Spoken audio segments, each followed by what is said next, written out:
Everyone knows Napoleon as the greatest military commander in history. Almost nobody knows that before he ever won a battle, before he crossed the Alps, before he stood on a single battlefield, he was studying something far more powerful than military tactics. He was studying money, how it was created, how it was controlled, how it could be used as a weapon, more powerful than any cannon. And when he finally had the power to act, he rebuilt the financial architecture of an entire continent. The Bank of France, the Napoleonic Code, the tax systems of 12 conquered nations, the Louisiana Purchase, all of it designed as one interconnected wealth machine. This is not the story of a general. This is the story of the most ambitious financial architect in European history, and the wealth code he left behind that still governs hundreds of millions of people today.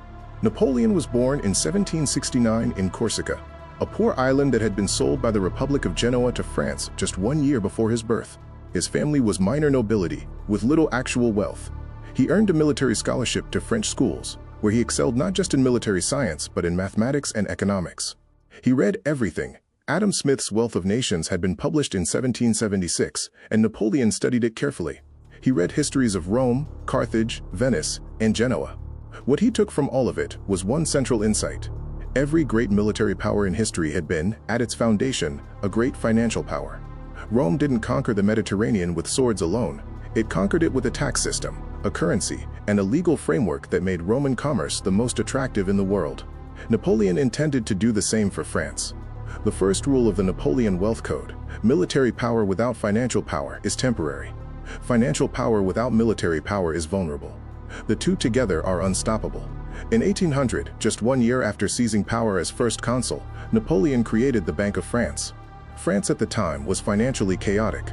The revolution had destroyed the old financial system. Paper currency had been printed so recklessly, it had become nearly worthless. Credit was impossible. The government couldn't fund itself reliably. Napoleon's solution was elegant: a central bank with the authority to issue stable paper currency backed by gold reserves, provide credit to businesses and the government, and regulate the money supply. He gave the Bank of France a monopoly on issuing paper money in Paris. He made himself the head of its oversight council, and he ensured that monetary policy would always prioritize stability, because he understood something most rulers never learn. An inflating currency destroys the wealth of every person who holds it, and destroys their trust in the government that issued it. Napoleon kept the franc stable for his entire reign. It remained one of the most stable currencies in Europe for over a century after his death.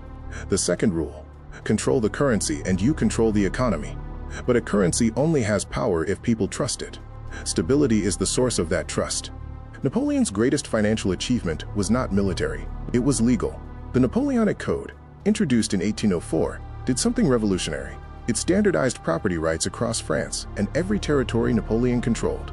Before the code, property law in France was a patchwork of feudal customs, church law, and regional traditions.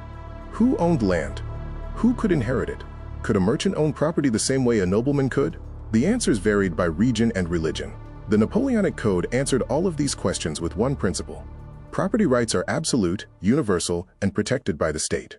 Any person, regardless of birth, religion, or class, could own property, enter contracts, and have those contracts enforced by courts. The economic effects were transformative. When property rights are secure and universal, people invest in property. They build on it. They use it as collateral for loans. Commerce expands because contracts are enforceable. Everywhere the Napoleonic Code was introduced, France, Belgium, Italy, parts of Germany, and later Louisiana and Quebec, economic activity expanded rapidly. The third rule: the foundation of all wealth is property rights. Secure them, and wealth creation becomes possible for everyone. Undermine them, and even the richest society begins to decay. In 1803, Napoleon made one of the most consequential financial decisions in American history. France owned the Louisiana Territory, 828,000 square miles of North American land. Napoleon had grand plans for a French empire in the Americas. But he needed money. The wars in Europe were expensive. Haiti had just revolted, and Napoleon calculated that holding Louisiana against the expanding United States would require military resources he couldn't spare. So he sold it, $15 million, approximately $340 million in today's money, to the United States. The Americans couldn't believe their luck. Napoleon couldn't believe how quickly he converted an illiquid, impossible-to-defend asset into cash he could immediately deploy. He used that cash to fund the campaigns of 1805, Austerlitz, the greatest military victory of his career. The fourth rule: An asset that costs more to defend than it generates is not an asset, it is a liability. Convert it to cash and deploy that cash where it generates real returns. This is modern portfolio management. Napoleon did it with a continent in 1803. Wherever Napoleon conquered, he abolished feudalism. Feudal systems, where peasants owed labor and tribute to local lords, were economically strangling most of Europe. Peasants had no incentive to produce beyond what they owed. Lords had no incentive to invest in their lands. Napoleon replaced feudal obligations with standardized cash taxation.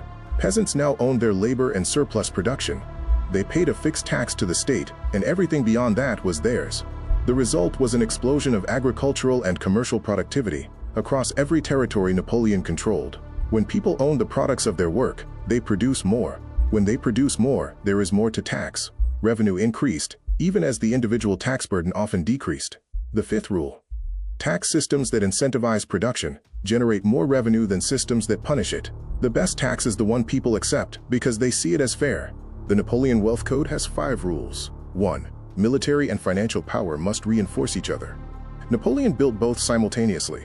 Each made the other stronger. 2. Stable currency is the foundation of economic trust.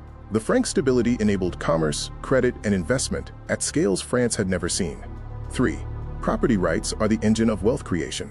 The Napoleonic Code unlocked economic potential across an entire continent by making ownership universal. 4. Illiquid assets are liabilities in disguise. The Louisiana Purchase is history's greatest example of converting an undefendable asset into deployable capital. 5. Incentive-aligned taxation expands the economic base. When Napoleon replaced feudal obligations with fair cash taxes, productivity and revenue both increased simultaneously. Napoleon was exiled to St. Helena in 1815. He died there in 1821 at the age of 51. His military empire did not survive him, but his financial empire did. The Bank of France operated on his model for over 150 years. The Napoleonic Code governs legal systems across 4 continents today. The metric system he standardized is used by every country in the world except 3. Napoleon understood something that purely military conquerors never grasped. Armies hold territory. Laws and financial systems hold civilizations. The greatest conquerors in history were not the ones who won the most battles. They were the ones who built systems that outlasted the battles. Napoleon built some of the most durable systems in modern history, and they are still running right now as you watch this video. That is the Napoleon Wealth Code. I'm the Money Chronicle, decoding the wealth secrets history forgot to teach you. Subscribe now, and I'll see you in the next video.